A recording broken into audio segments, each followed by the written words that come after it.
Alright, what's up guys? Quadron here.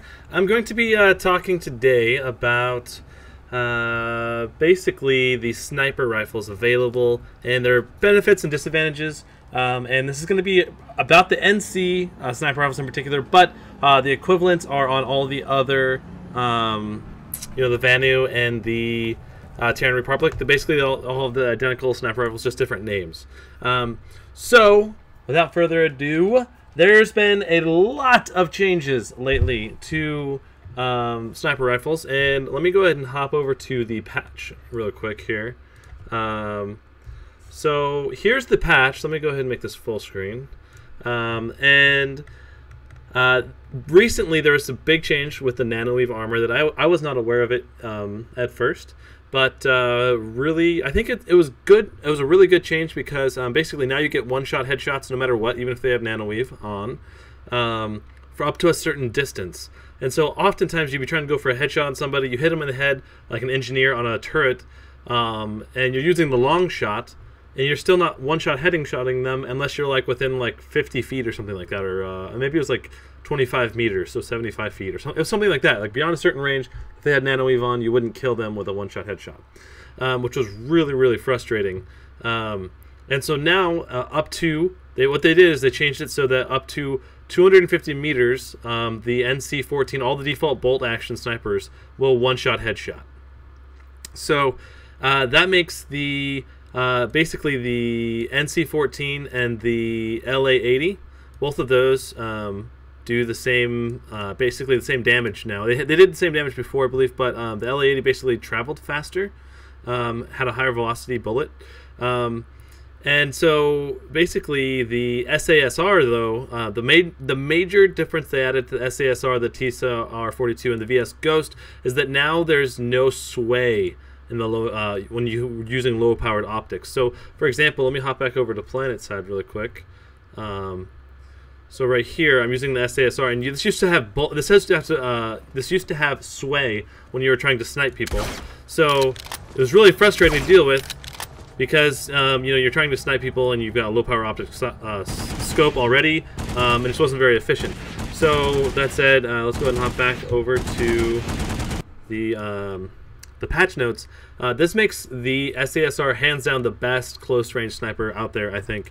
Not only that, but also the reload speed is going to be faster, so you'll have less downtime when you're reloading up close, which will happen more often, and it's more important to reload faster.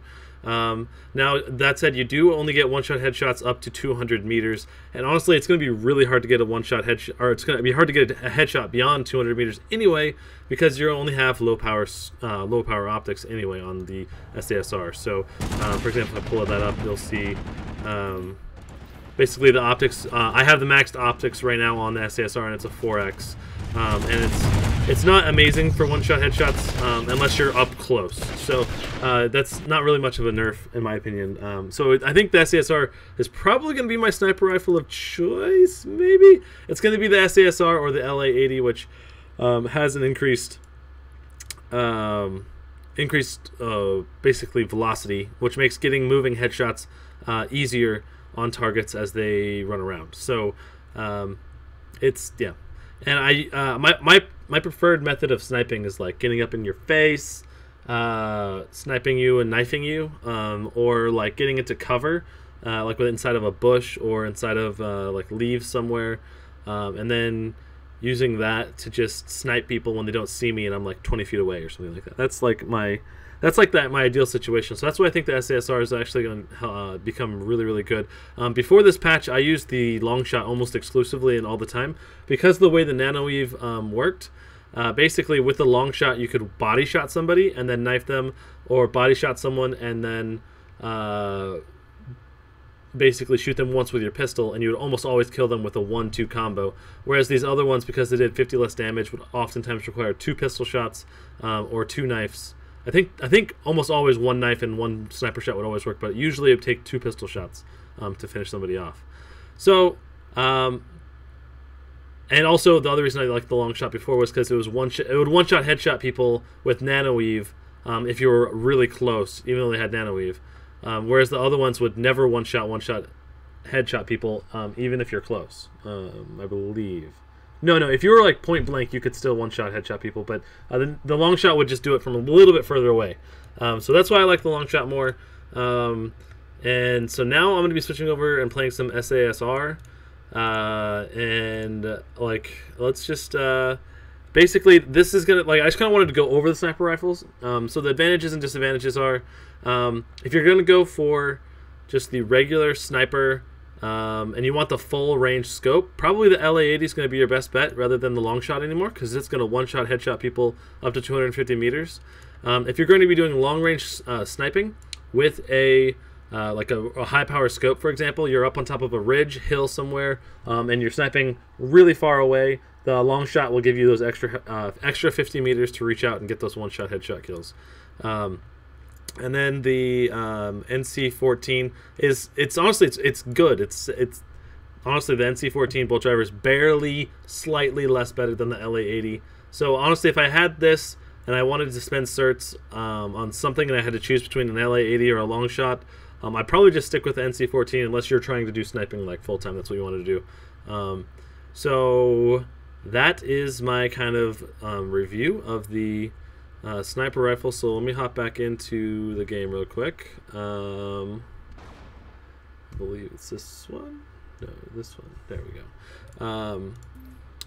So here we are, and so yeah. So SAS-R, by far the best close range now. Long shot, really far distances, and I do have the Rexium on 2 of these, but I have like 4,000 kills with the long shot or something like that. So. And like 2,000 kills with the LA-80. I have a lot of kills with the sniper. I either do sniping or reviewing most of the time. So, and I'm gonna be posting a sniper. Like, I'm gonna try to like go through and just like play sniper for an hour or two and just like talk about sniping and how to get better at it and that kind of thing. So it'll be kind of like just this non-stop sniper discussion while I play. Kind of like, maybe I'll probably do it as a stream session. I don't know. Maybe not. I might just do it locally recorded. I could tend to do a little. I don't get as distracted because people aren't asking me questions when I'm just doing a video on my computer. But so yeah, that's my kind of review of which snipers are best. And like I said, all the Terran Republic and Vanu have the equivalents that are unlockable, and they all I think have identical stats. They just have different names basically. So I'll have the link to the patch notes. Right here, this is a giant patch that happened in December that changed everything. So if you've been doing sniping, and honestly, I don't think that by the way, I don't think that the semi-auto sniper rifles are worth even touching. They're terrible.